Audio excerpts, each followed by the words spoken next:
While some video game developers like to love us and leave us, releasing 1 or 2 fantastic games in a series before moving on to pastures new, others love to keep the good times rolling, allowing their golden goose to burrow its way into the cultural zeitgeist like one of those horrific undersea parasites that make you lie awake at night vowing never to visit Australia. And with many publishers larger and more powerful than ever before, most franchises are able to survive the release of weaker entries that would have previously brought a series to an end. And then, sometimes a series is just consistently really, really good. People buy them, people like them, they make more and more games in the same franchise, and my goodness, they'll keep doing just that until the inevitable heat death of the universe finally frees us from their wicked grasp. What we're trying to say is these gaming institutions have been around for a while and don't seem to be going anywhere anytime soon. Okay, let's look at some. I'm Ben from TripleJump, and here are 10 video game franchises that will never end. Number 10. Assassin's Creed. The youngest franchise on this list, it's only been 13 years since 2007's Assassin's Creed introduced us to Ancestry.com enthusiast Desmond Miles, but in that short time it's become one of the most successful and highest grossing game series ever, and acts as Ubisoft's bread and butter next to Just Dance, Far Cry, and whatever Tom Clancy wants us to shoot at next. Increasing in quality from their first game, the series has managed to weather a few less than stellar releases over the years, including the notoriously bug-infested Unity, but 2017's Assassin's Creed Origins managed to become one of the highest rated games of that year, and won back the love of many a spurned player, which is just as well, because that facial reconstruction surgery half the characters had to receive cost an absolute fortune. Along with Hitman, the Assassin's Creed franchise has definitely shown there's a surprising amount of mileage in murdering people in interesting ways, and with each game taking place in a different historical setting, Assassin's Creed has many more eras to get through, like a sort of murderous Blackadder. More murderous, that is. Number 9. The Sims. Whether you create your Sim families and leave them abandoned in their new overly decorated house with only 20 simoleons to their name like some kind of negligent god, or, actually it doesn't matter. Or if you decide to dictate every aspect of their lives, their careers, their love life, their hobbies, and even the method and time of their death, everyone can get something out of The Sims. Starting out with the debut entry The Sims in 2000, things began in basic fashion, with Comic Sans being the font of choice and Sims only as customizable as one of those dress-up flip books. Over the past 20 years, however, The Sims have become more and more sophisticated with every update and release, and it's now supplemented by countless expansion packs that basically print money for EA, introducing additional content including jobs, pets, ghosts, magic, seasons, and zombies. Still, they apparently patched out romancing and starting a family with the Grim Reaper, so what's the point anymore, EA? Fan enthusiasm for the series has started to wane in recent years, as EA seemingly includes fewer and fewer features with each tentpole release, only to sell it back to players later as additional content. But given the sheer amount of units the series continues to shift, you can bet on it sticking around for a long time to come. Number 8.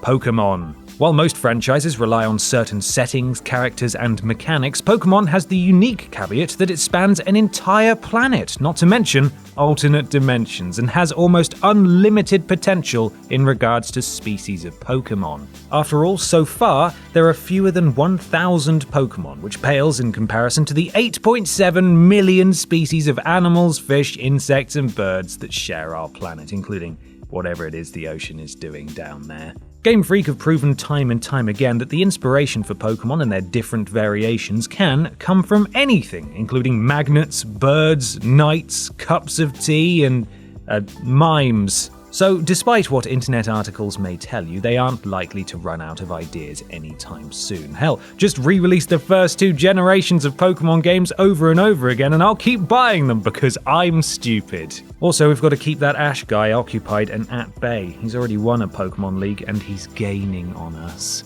Number 7.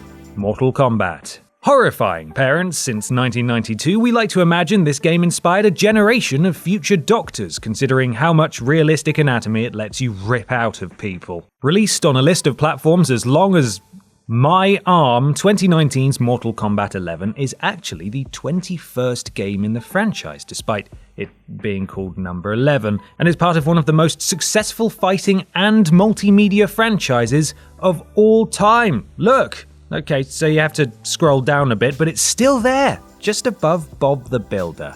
Not bad for what was seemingly a Jean-Claude Van Damme vehicle. There he is. With crossovers including the DC Universe, Freddy Krueger, Jason Voorhees, and Alien, its level of violence created a lot of controversy and raised questions about how it might affect our innocent, childlike minds, but I turned out fine.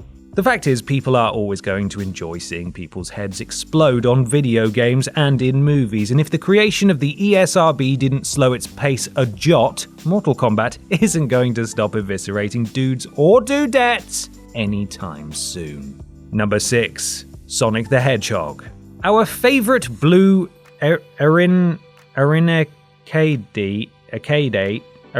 Hedgehog, at 29 years old, has outlived his wild counterpart's lifespan more than 5 times over. So, I must say, Sonic, you are looking great for a hedgehog your age. What vitamins do you take to stop your knees from cracking? First appearing in 1991, he and his furred, spiked, feathered and scaled cronies became the flagship mascots for Sega, with over 90 games to their respective names, including racing, platforming, and fighting games. Many of them are critically acclaimed, and even the ones that weren't are still very well known, if only for their infamy, either because they're bad or just downright bizarre. Although hardly the oldest series on this list, Sonic is still one of the most iconic characters in video gaming and has weathered a number of games that would have spelled death for any other franchise. There aren't many other platforming mascots that have transitioned into 3D, turned into a werehog, gone Super Saiyan, kissed a human woman, and yet still enjoy massive commercial success with a loyal legion of fans. Now that we mention it, it is a bit strange that Sonic became a werehog, considering he's already a vampire who will never die. Number 5. Final Fantasy. Not bad for a game that was the swan song of a dying company. Ha! I tricked you, you idiot! While it is a popular myth that Square was going under and decided to poetically title their final game Final Fantasy, this isn't actually true. According to Hironobu Sakaguchi, creator of the game, it was originally going to be called Fighting Fantasy, with the Japanese pronunciation of the initials FF, that being Efu Efu, being a nice sound to Japanese ears, but a role-playing game beat them to that name 5 years earlier, so they settled instead on the word final. Luckily, this name change made no difference, and the very successful franchise has managed to keep Square Enix's pockets lined for the last 30 years. This is one of the only members of this list that doesn't consistently feature an overarching cast, location, or even universe. Instead, except for a handful of branching sequels and movies, most FF games, or FUF if you want to get serious about this, take place in different universes or on different planets, with one of the few linking factors being Moogles, various summons, and the giant chicken-like chocobos, which are somehow a universal constant. While there have been 15 main series games, the franchise has a grand total of 101 entries, meaning that if Square Enix decided to only produce remakes from now on, we could easily see out the next few centuries without a new game. Let's just hope they don't do that, though. Number 4. Legend of Zelda. At 34 years of age and with 19 official games under his belt, the timeline of Link's world-saving antics is complex, if not completely incomprehensible, as many theorists have come to realize. But it's perhaps best summarized as a continually reincarnated hero who really cannot catch any kind of downtime. He's usually tasked with defending the Triforce of Power, along with the royal bloodline descendant reincarnation friend Zelda from the also continually reincarnated foe Ganondorf. It's all very confusing and convoluted, so best just to not question it. Magic Green Boy has to save the Toblerone of Power from an evil redhead pig boy. That's about that, that old chestnut, Anyway, with Breath of the Wild 2 coming out very soon, and with Link in-universe trapped in an infinite reincarnation loop, which is rather horrifying to think about, really, it seems to be that neither Link nor the Legend of Zelda game series will ever find a resolution or sense of peace until the final gong has been sounded. The Ganondorf. It doesn't matter. Number 3. Microsoft Flight Simulator.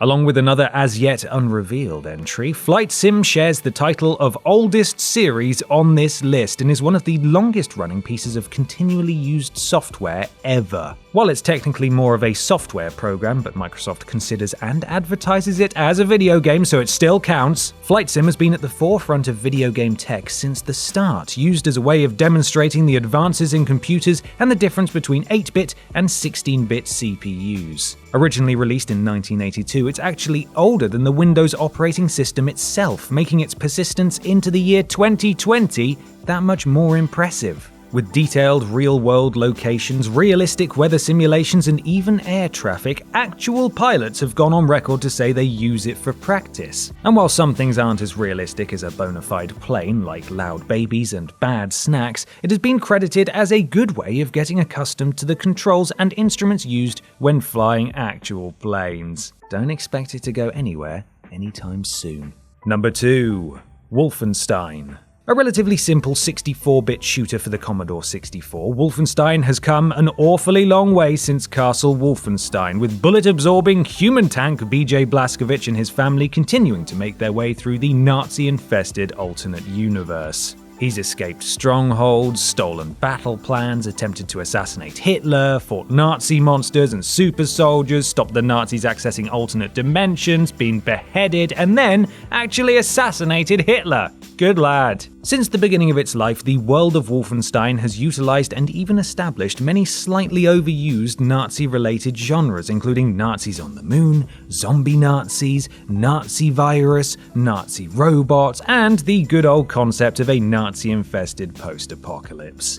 A Nazi extended universe, if you will. We've now said the word Nazi 11 times, so let's just hope we don't mince our words here. To misquote our own Tiny Peter, there will always be a place in our hearts for killing Nazis and kicking Hitler. Not necessarily in that order. Oh, 12 mentions now, sorry. Number 1. Mario. While only getting the moniker Mario after his debut as Jumpman in the 1981 arcade classic Donkey Kong, Mario isn't just synonymous with Nintendo, as he stands tall as the mascot for practically the entire video games industry. Having appeared in over 200 games as well as countless cameos, except Wreck-It Ralph, so at least you've got that one over him, Sonic. To call Mario a cash cow is incorrect. He's more the massive umbrella under which an entire herd of money-producing bovines grazes, as well as a few well-beaten dead horses that are still spitting out coins every so often. You're welcome for that mental image, by the way. Don't know if the editor did something there, let's hope not. Underneath this cow umbrella are Mario Kart, Super Mario, and the Olympic Games, featuring Sonic, as well as all of his co-stars' signature titles, including those of Luigi, Yoshi, Toad, Bowser, Peach, and whatever weird thing Wario and Waluigi have got going on that week. Worth an estimated $36 billion, it's safe to say that Mario will outlive every single one of us. We are beneath him, and this is his world. And that's our list. There are plenty of long-running video game franchises out in the wild, but which ones not included here are you a fan of? Let us know in the comments below. You can follow myself and TripleJump on Twitter here, and while you're at it, why not support the things you enjoy by having a look at our Patreon. Finally, don't forget to like the video, share it with your friends, and subscribe to the channel. I'm Ben from TripleJump, and thanks for watching.